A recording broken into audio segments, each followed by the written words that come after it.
We compete against legacy players, SAP, Oracle, that are very dusty, but that have been here for a long time. Some of them have been built before I was even born. And so since day one, we actually decided to climb Mount Everest and to build a product and a platform that was enterprise ready. We live in a world where decision makers are looking after the best decision makers out there. You need to have fast forward looking companies telling, we love Pigment, we love that platform, and we will tell the entire world that this is true and people will follow. So it was not easy, but today it has an amazing compound effect. So sometimes, taking the hard route can bring you to an easier route over time. And sometimes, you start easy and then it gets hard. So you have to pick your battle. I'm Eléonore Crespo, co-founder and co-CEO of Pigment. Pigment is an AI performance management platform. We bring data within one platform. So you bring your finance data, your supply chain data, your HR data, your sales data. And the goal is really to make the best possible decision on that data. We've raised over $400 million since the beginning of the adventure. This year we are growing. We are still on a 2x trajectory in terms of ARR. We were on the same trajectory last year.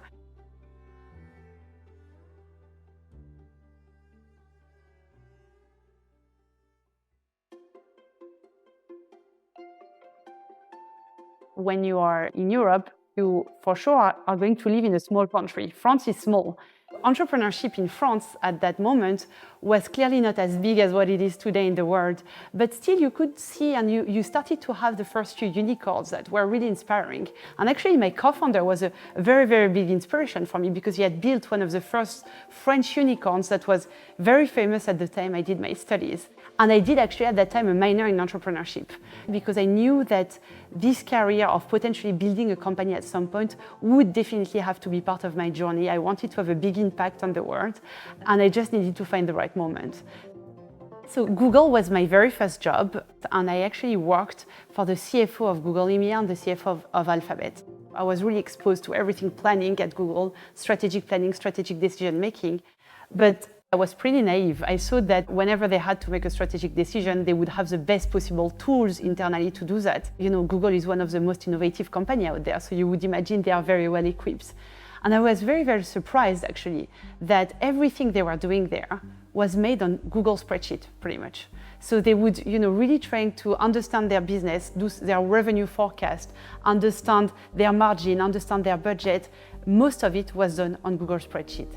But Google Spreadsheet has never been built for that scale, has never been built for that amount of data. When you have to combine data from multiple business, dozens of countries, it just doesn't scale that way. So that was very surprising to me. I thought this problem probably has to be cracked because if Google doesn't do it right, I'm pretty sure thousands of companies out there do it wrong too. After that, I joined Index Ventures, and I was very lucky to be with some of the best founders in the world. You could think about the founder of Figma, the founder of Datadog, the founder of Revolut in Europe.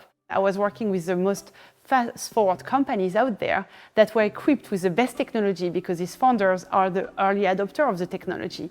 And yet, that's the topic they were struggling for. They were preparing for an IPO, they were post-IPO, they were trying to understand their finance data, they were trying to understand how to improve their margin, how to optimize their quota, their sales territory, their revenue, but they were not equipped. They were not equipped at all to do that. Even with AI, a lot of companies will keep using Excel for quite a while. Now, I do think that Excel has its own limit. Excel was created to be a very flexible platform that would help you build quick models.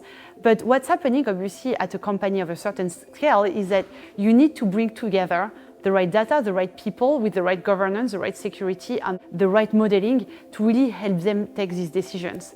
So imagine Coca-Cola. Coca-Cola is a company where you have literally hundreds of business units, hundreds of countries, thousands of products. And all of a sudden, you have to understand what's happening in your business. You have to understand your supply chain, you have to understand your revenue, you have to understand your margin by product, by business unit, by contract. Can you do that in Excel? Does that scale? No. When you have to look at billions of rows, billions of cells, that is not the technology that you want to use. And we realized that this problem was real, and it was real everywhere, and it was a massive market to go after, and that's what we decided to create Pigment.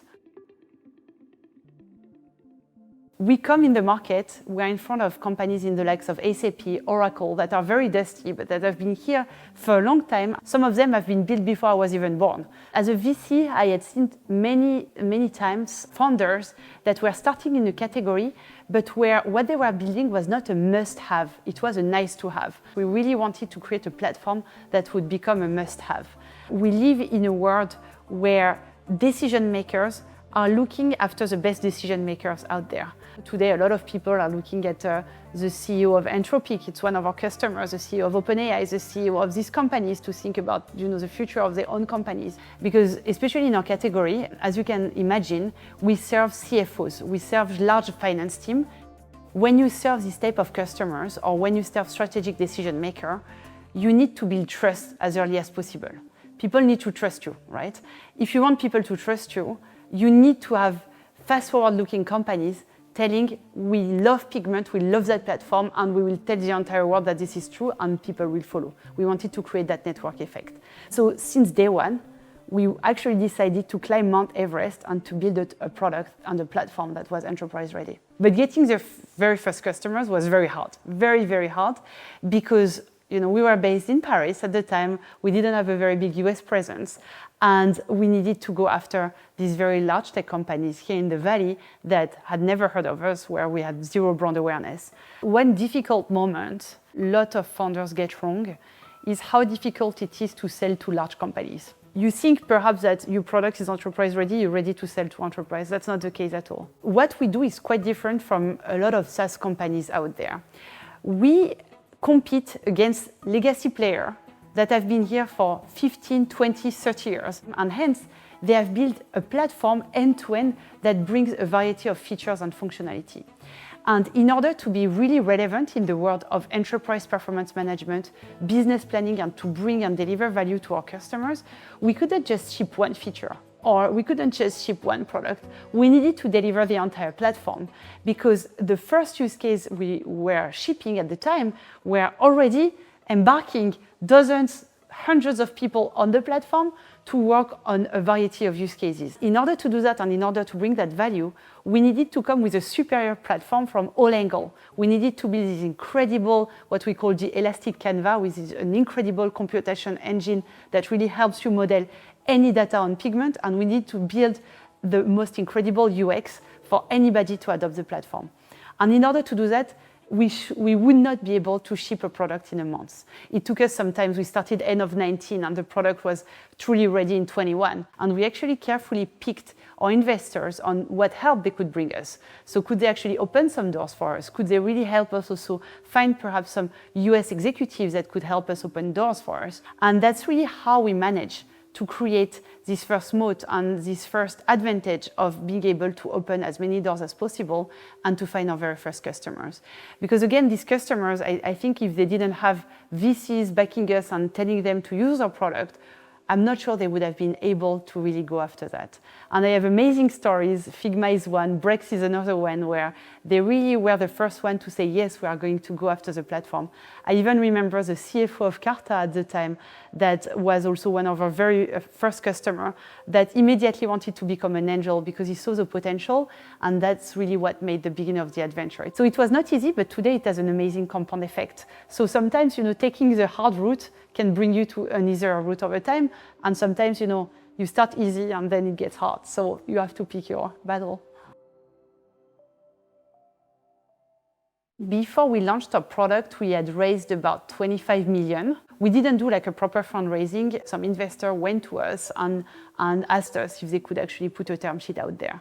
But I think what they saw goes back to trust and credibility. If you want to raise pre-launch, you need to have a very, very strong story around what you've done, the team you've put together. It all goes back to the team. The team is the most critical piece where investors will spend a lot of time looking and digging. When you are not in the Gartner Magic Quadrant, for instance, for us, when you do not have thousands of references already to share, people have never heard of you, they have never read about you in the Wall Street Journal yet. The only way to scale yourself is to hire people that are smarter, better than you, and that can help grow the company to the next phase. In the first 1.5 years, 2 years of the company, we had brought together the highest caliber team of talent. We have one of the best engineering team on the planet, actually, that is building that product. We also hired people that were former finance analysts, former revenue operation analysts, so former persona of ours. When you go to a customer and you say that, yes, perhaps your product was just born 2 months ago, but in your team you have people that are experts in the ecosystem that have been selling similar platforms for the past 15 years and that can then tell to your customer that this is the best platform out there, that's a very strong message. So that's one advice I would give actually, is to try to find people from the ecosystem that have the right level of expertise and that would create that trust. And I think that's the only recipe for success. So that's the number one tip I would advise anybody, is to think about the values of your company and write them and have them very clear to you day one and keep them forever at your company and make them evolve if need be. Calibration is also a very good tip for anyone out there. What I mean by calibration is being able to go in the market before you hire for a role and asking to meet the best CFOs out there, asking to meet the best CROs, asking to meet the best salespeople to understand what best looks like and how can that apply to your company. And for me, I think the most two critical stages of a hiring process are around the case study and the background check you are going to do on the person. The case study is really what is going to reveal to you if the person is a doer, if the person is ready to get their hands on, their hands dirty to solve a problem, and if the person is ready to listen. And the second moment is the background checks that you're doing on a person. Calling people that the person has not even referred to you, but trying to understand who that person is from that angle. And we've really tried to do that consistently, and this is really when you learn the most. And you have to dig. You never hesitate to ask questions that hurt to the person, even if you don't know them. That's okay. At worst, they don't answer. But you really want to understand as much as possible about the person. We really try not to shy away from showing to the person during the interview process the reality of the job, the difficulties of the job, what they were really going to do, and never trying to oversell or undersell the company, being very honest to ourselves. Now, don't get me wrong, we made tons of hiring mistakes. We made tons of them. Every hiring mistake that we've made has caused mistakes everywhere else in the company. That's where you start having a lower bar at everything you do. But the most important always is to try to understand why you made this mistake and what you are looking for next, not to make them again. That is the only thing that matters, whether it's day one or whether it's today.